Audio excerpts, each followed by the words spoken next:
yesterday, NTV spoke to the Murang'a County Criminal Investigations Officer, and that is Julius Rutere, and he told us the Member of Parliament for Kiharu would be charged with assault, the assault of police officers, disrupting a church service, and resisting arrest. So once that court process gets underway, we'll be bringing you those pictures. But I have panelists with me in studio this morning.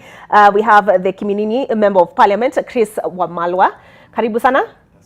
As well as Charles Munyui. I'll call you a governance specialist. Good to have you both in studio with me this morning. You've seen those pictures on screen, and you've seen the Kiharu Member of Parliament maintaining that script, saying he's being persecuted for his support of Deputy President William Ruto. I'll start with you, Charles. Is there merit to those claims? Are the charges against him baseless? I think they're not baseless. I think because there was an altercation. That is for a fact. There was an altercation.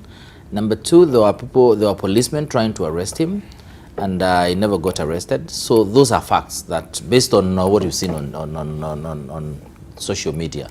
Of course, admissibility of the same becomes a challenge. But importantly, in my honest opinion, is that this was a very, very petty issue that escalated because of how it was handled.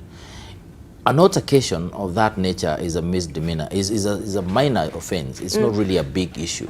But the fact that the police wanted to arrest him in the premises of the church, that escalated because a serious offense of resisting arrest, obstruction of justice, especially by the supporters, and the so-claimed assault on a police officer, that was subsequent to the very minor issue of an altercation inside the church. You've seen a lot of altercation, even brawls and all that kind of thing, where you go in for about maximum of 6 months. That is there. So I don't know why it ended there. To me, it is the way it was handled in the first instance, irrespective of the other details.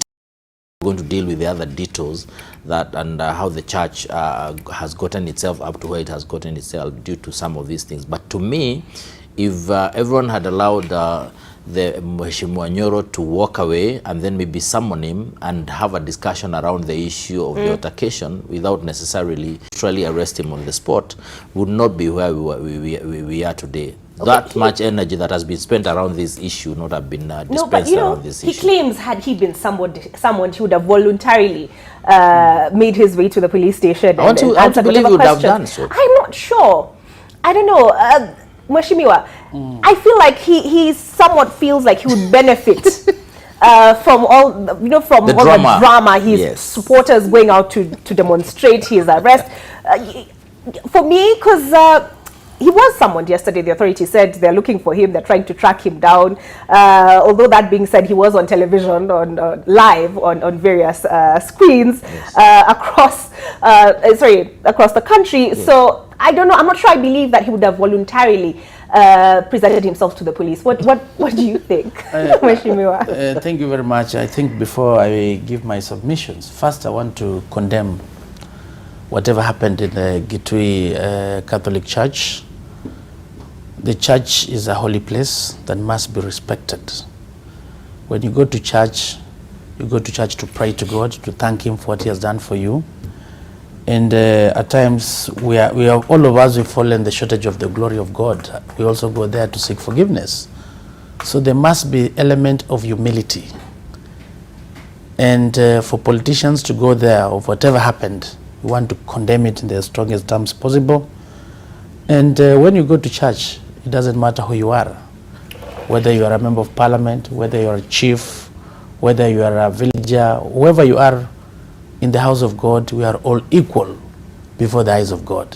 When you're in church, the church doesn't know titles. And the people of God are the ones to ensure that whatever happens shall be done within the framework of the law. Now, coming to Ndindi Nyoro, it is very unfortunate. In this country, we have a new constitution, and under the Bill of Rights, I think Article 33 of the Constitution, there's freedom of expression. Article 36 of the Constitution, there's freedom of association. And what Ndindi Nyoro is saying, that he's having all these issues, all these problems because of his association with the Deputy President, then it's very, very unfortunate. And if indeed that's true, we want to condemn it, because our own constitution, you have a right to associate with anyone. So if at all is going through all these issues because of his association with the deputy president, then it's really, really unfortunate, because he has repeated several times. And this matter needs to be investigated. Is it true? And he has mentioned Kibicho in many of his submissions here and there. And if at all is true, we also want to condemn it, because in this country, you have the freedom of association. You can associate with anyone. The Constitution allows that. You can go anywhere. There's also freedom of movement. So indeed what he's saying, if it's true, then it's very, very unfortunate. Now, coming to this matter. Okay, but are you saying that he committed no wrong when he... I'm coming to comment on that. I've not commented on that. So when you look at what is happening, because we've been told the churches are causing disturbance in the church, 2 assault, 3 resisting arrest. Matters of assault, there must be evidence that somebody was assaulted. And if I told the police went to see a doctor, and you must fill a P3. So it needs to be investigated. Did he assault the policeman? Did he have any arm? Was he armed and all that? So that it's investigated, so that we get to know. If I told there was an evidence of a P3 that was filled, maybe there was a doctor who commented on that. So that's when we'll justify the issue of assault. The issue of creating disturbance, there must also be evidence. We saw differences there, and the fact that Mheshimiwa Ndindi Nyoro is a member of parliament for Kiharu. What happens in practice, members of parliament, when you visit your colleague's constituency, it is good to notify him, hey, here, I'll be here. If you have an opportunity or you have a chance, please, can you join me? But Minor Commander, I'm the chair of the Catholic members of parliament in this country. Minor Commander is a Catholic. And in many cases, we've been invited for fundraisings to help the churches in construction. Over the weekend, I had about 3 fundraisings. One was at the SEK in Kwanza constituency, which is actually not my constituency. But the bishop called me, and they're trying to build a church in a place called Namanjalala. So I went there to help to fundraise, because they've built the church and it's reached the lintel. And during rain seasons, if you've not put the roofing, you're likely to damage whatever is there.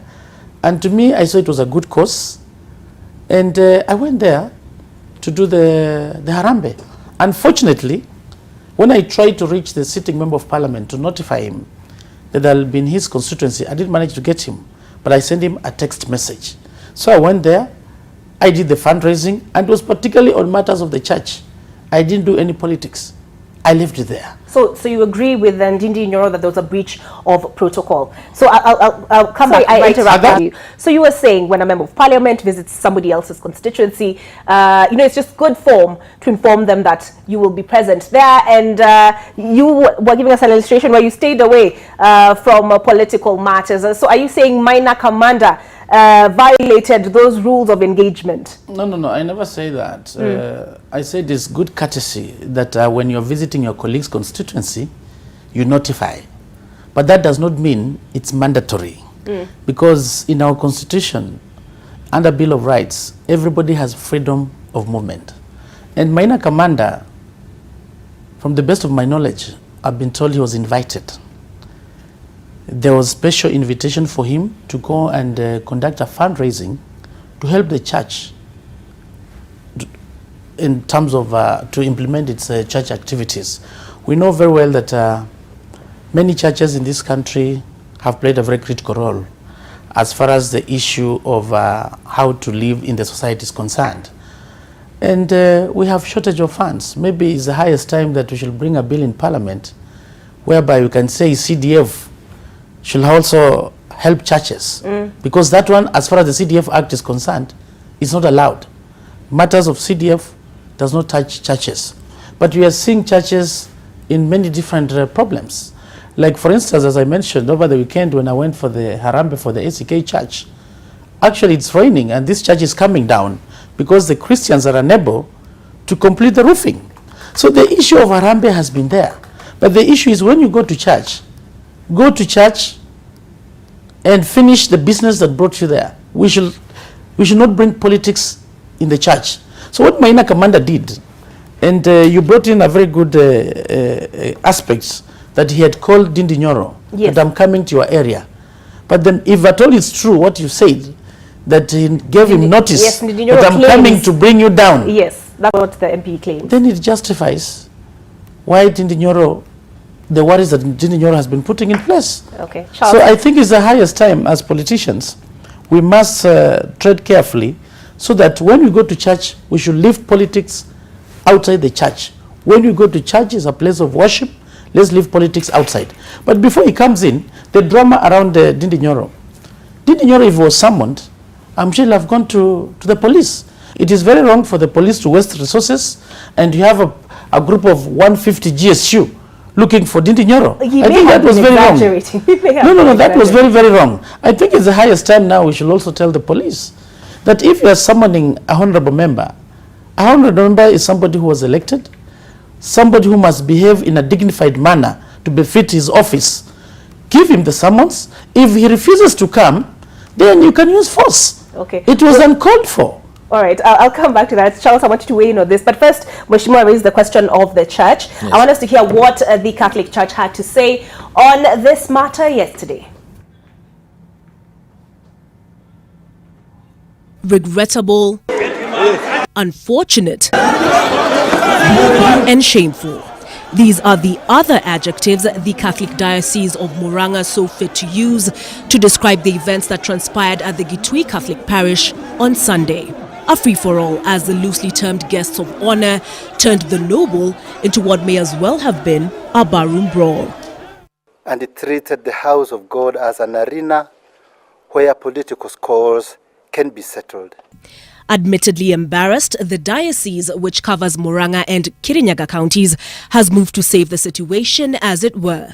For the time being, there will be no politicians invited for funds drive until further notice. This incident was a strong confirmation of the reasons to limit time and space offered to politicians. Chastised, the alleged instigator has at least acknowledged the offense. Mukijua kuna siasa ama mmepaga jama, tafadhali tunaifanyia kwa plots, tunaifanyia kwa uwaja, maneno ya kanisa tuipatie heshima ile inafaa. Na hiyo nasema kutoka kwa roho yangu. But there are those who take the view that while matters may have gotten out of hand, it was hardly uncharacteristic of politicians, and that it's the church that should have known better. Olive Barrows, NTV. So Charles, I'll start with that question. Should the church have known better? Because this is not the first time something similar has happened.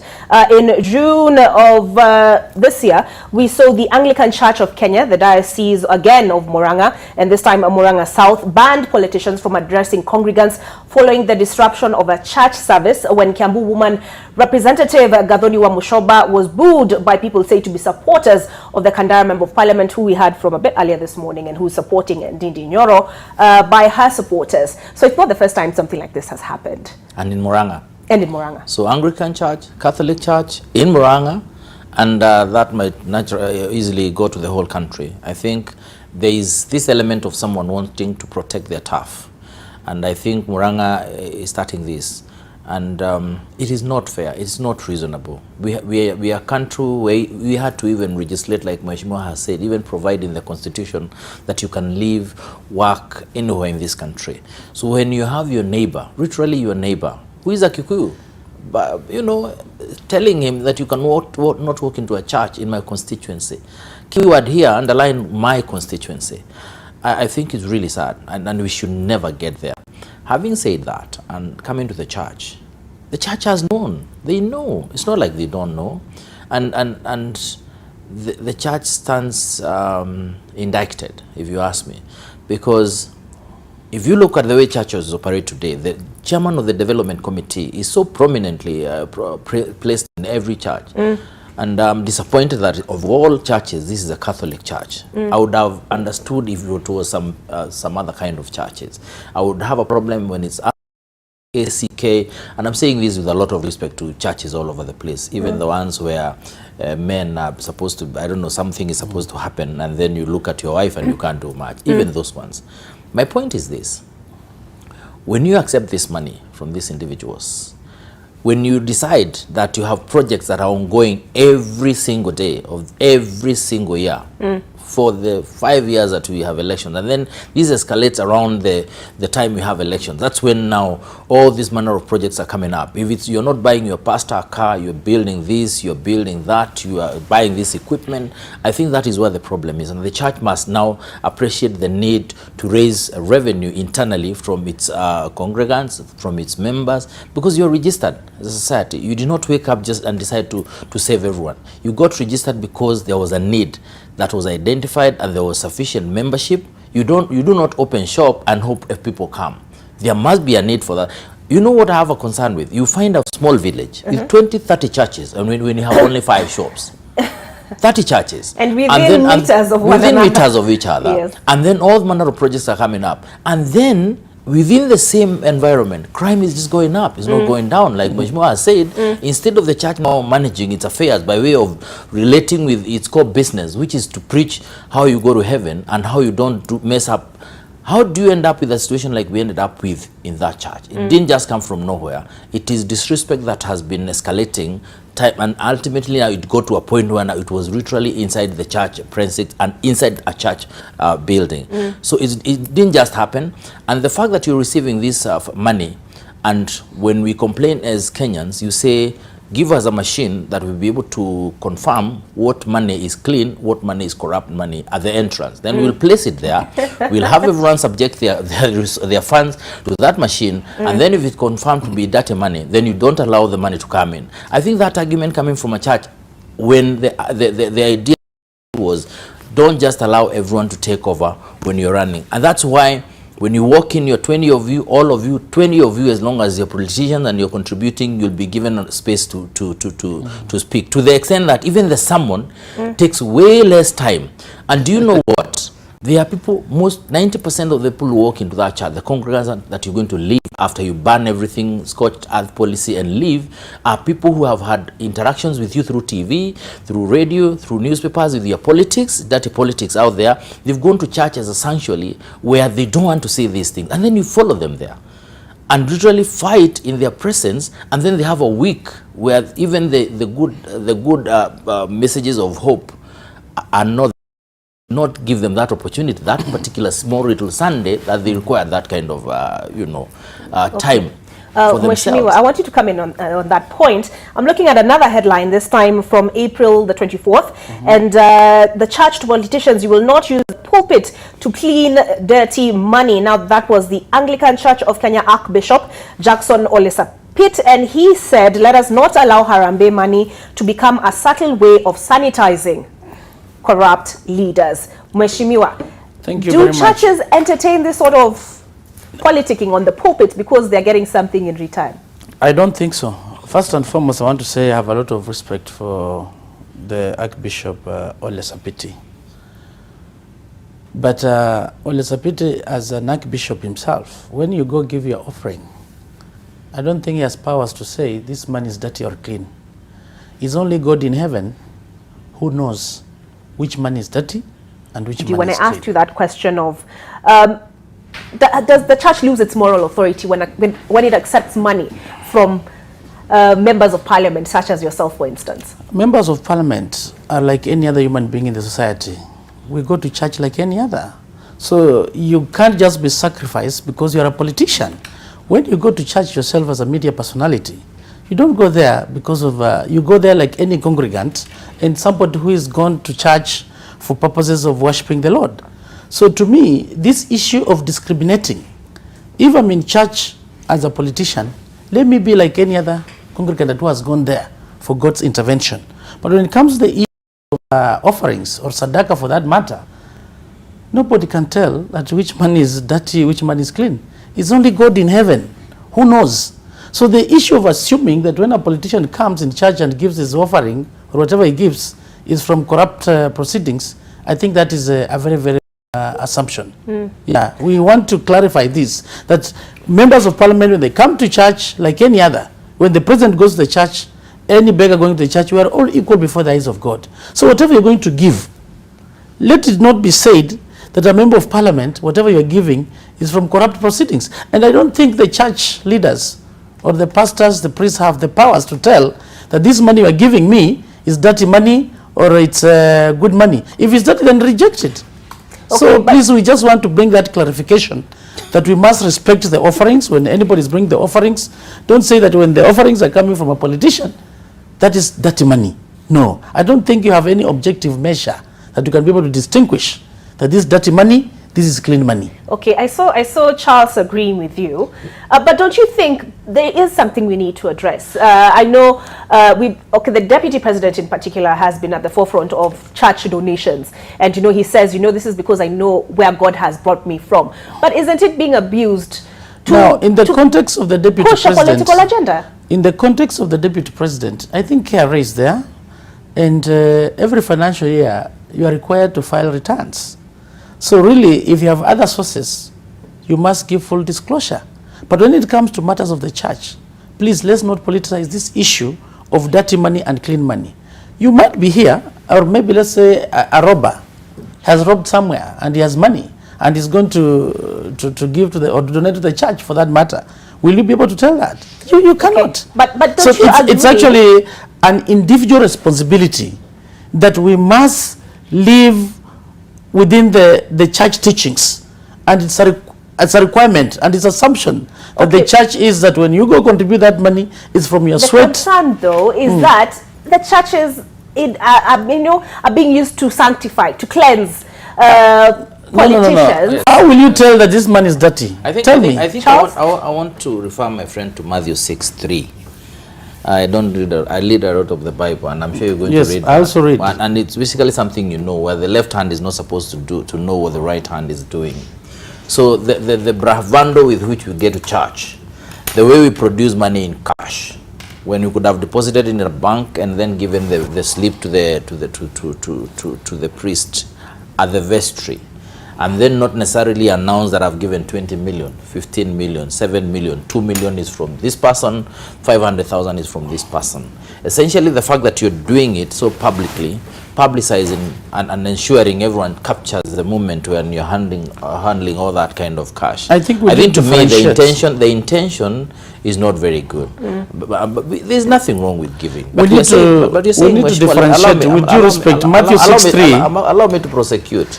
I know it's about alms, but we are saying even when you're giving to church, you're giving because there's a need. And you're giving because there is a need. Those people who would have naturally built that particular house for the Lord aren't able to do it. So you're helping them build that particular house for the Lord.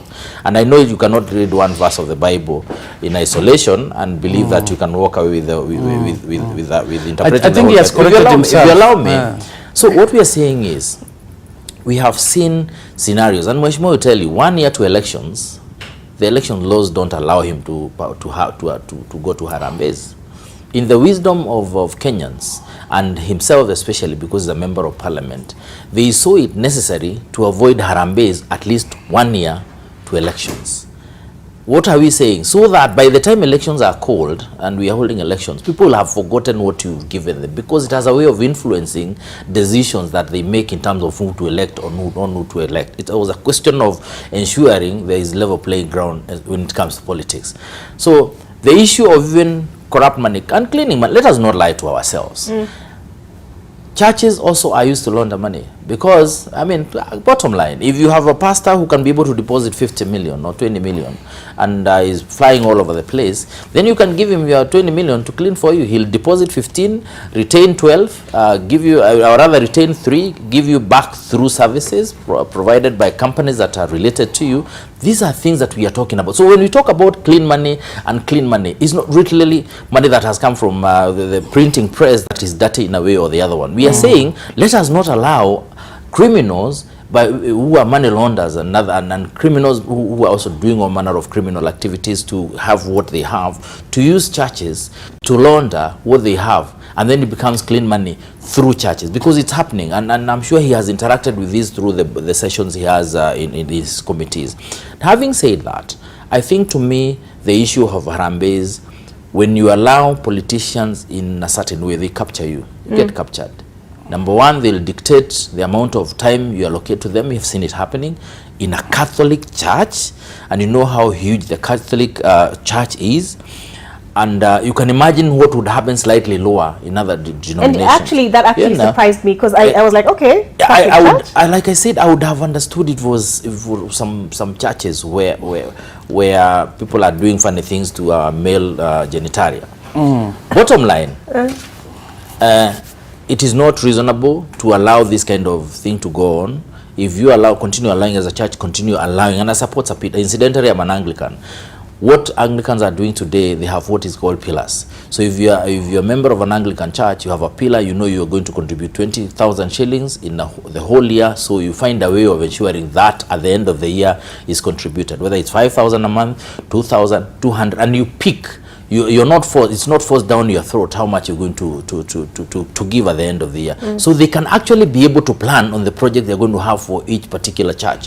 It's not waking up in the morning and realizing you have a deficit of millions of shillings. So you need to bridge that by inviting all manner of persons and individuals of manner of backgrounds, criminal and otherwise, to come and help you sort out issues of deficits that you created yourself by way of having all these manner of projects that you cannot be able to sustain. Okay. Mheshimiwa, do you now see perhaps where Charles and the Archbishop Ole Sapit are coming from? No. I never said the Archbishop was wrong. What I said is, as a church leader, you can't be able to distinguish that money and clean money.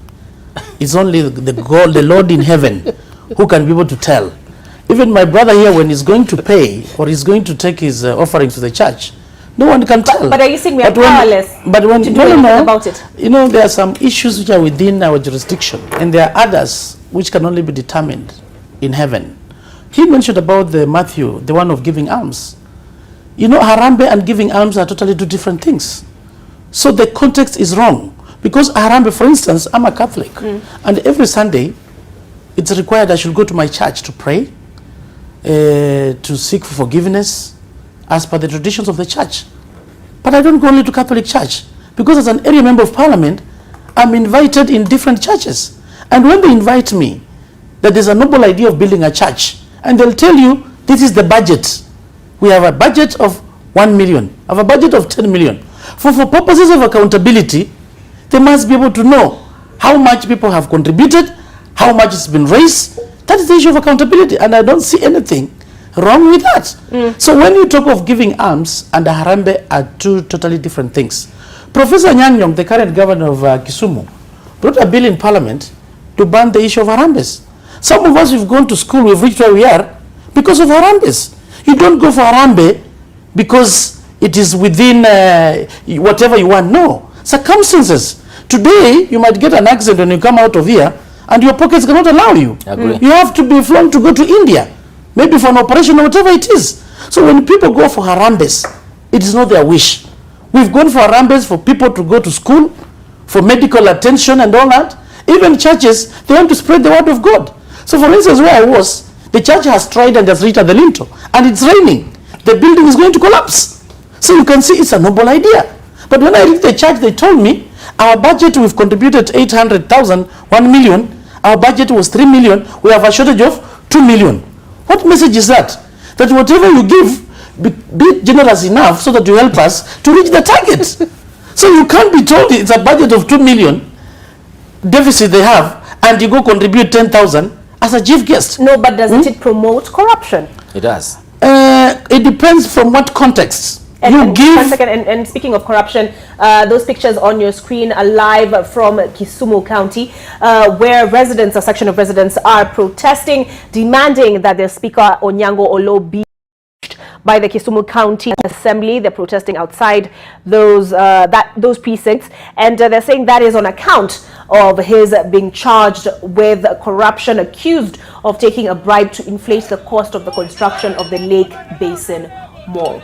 Now, Mheshimiwa, yes, I asked you, doesn't that promote corruption? When you tell me you've been told there's a deficit of 2 million and you're saying you cannot go and do what? Give 10,000 shillings.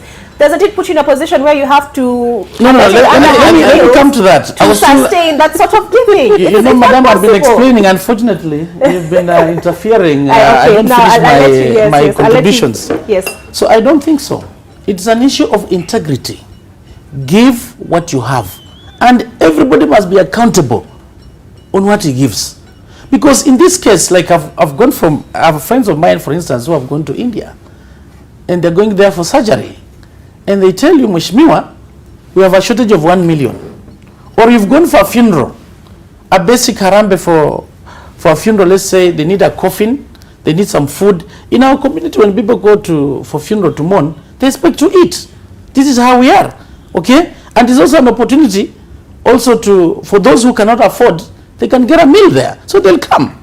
So like this funeral, Harambees, you know the average cost of a coffin. And you've been told the budget, you can't go there and give 1,000. I'll give you an example of the honorable member of Nyeri, the former honorable member for Nyeri County, Nyokabi. When she gave us a Harambee of 1,000, it was trending everywhere that how could a member of parliament give 1,000? And we've been told that alone costed her the seat. So there's a lot of expectations from the society about members of parliament. But what my advice is, give what you can afford. Don't give what you cannot afford. Members of parliament are also professionals in different fields. Some have their law firms, others have their other businesses. But if you've gotten money in a manner that is not contrary or conflict with the law, give what you can afford. Don't give what you cannot afford. So that is on an individual basis. It has nothing at all to say that Harambees are promoting corruption. So this bill that Honorable Anyang' Nyong'o brought on the floor of the House, it actually failed. It was good for members of parliament. They were saying, we've heard so much about Harambees. When I go to my office over the weekend, I have cards invitations for Harambees like this. I can't even afford to attend all of them. I do based on my pocket. The others I can manage, others I can't manage. It is too bad. So the issue of Harambees, it has both pros and cons. Because we've seen people going to school because of Harambee, and I said I'm a beneficiary. I come from a very humble background that you cannot afford. We've seen people going for medical attention, burials and all these churches because of the Harambee. You get? Okay. So the issue of Harambees has advantages and disadvantages. Right. But my advice is this, give what you can afford. And just like what the Bible says, when it comes to giving alms, there's this lady who gave only a 5 cent. And it was accepted in heaven because she gave what she had. Right. But there are people who gave thousands, but they had more. So to me, it's only the God in heaven who can judge us as individual.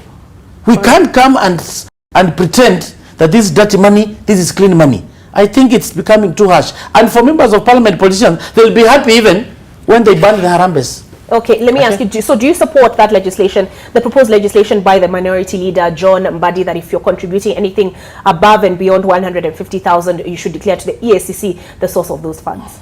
I don't think you declare to the EACC, it's to KRA. It is KRA which has a responsibility where you file our returns, so that they can be able to tell, where did you get this money from? I think it is justified. And when that bill comes on the floor of the House, we're going to look at the merits and the demerits. Because, for instance, we had an incident where we were talking about the Vice Chancellor of, is it Masai Mara University? Yes. Where I looked at the house, the driver had built a house that is costing almost 20 million. Where did he get that money from? More than actually. More than that. So it is important that we should get to know, relate the source of that money. Because you can't expect, let's say like a house girl today, she comes, she contributes 100,000. Where has she got that money from? So it's important, there must be a linkage. And politicians, they're also involved in businesses. They also do farming. So if at all you can be able to justify where you got that money from, I don't think there's any problem. Okay. But to come and charge these politicians harshly, that any politician giving money, that's dirty money, you're coming to sanitize, that is totally wrong. Okay, Charles. Yes. Please, I mean, you know, as much as you're saying, you know, banding all the politicians together and just, you know, assuming that the politicians, we are congregants like any other. We are members of the church. Yes. Yes. But there is a problem. Yes. There is a problem. We witnessed that in Gitui over this weekend. Yes. We saw it in June when we had Wahome and supporters of Governor Mushoba engage in an altercation. So how do you propose the church define its interaction with the political class? I think the giving that you see from a big number of politicians, because it's not all of them, with a lot of respect to the good ones, is for self-aggrandizement. It has nothing to do with giving for the sake of giving. They would like to be seen to be giving, so that translates into them being appreciated, the people to be in positions of power so that they can continue assisting in that area. It's that simple. Okay. So I don't see it in any other way, and I would recommend, if the church wants to receive these monies, then there should be a way of receiving this money without it being announced in terms of how much it is. Appear, let it not be announced if you're a politician, and then we'll be very happy to count it and bank it and say we have a project, the project is complete. But when you tell me you've come with 20 million and your competitor is coming with 500 or 50,000 shillings, then there's a big discrepancy, and the people you're dealing with are human beings. So to me, politicians must appreciate that much as this has always been used as an avenue through which you control people, because this is about control. Okay. You go to church, you find that people who are broke, who are hungry literally, whose kids are not in school because you have failed to pass proper legislation on matters, bursary and all that, and then you give all these manners of money and to these people, and then tomorrow, the very following day, you're in parliament saying we want more money because I am giving out so much in my constituency. And the person who walked out of that church actually walked home hungry.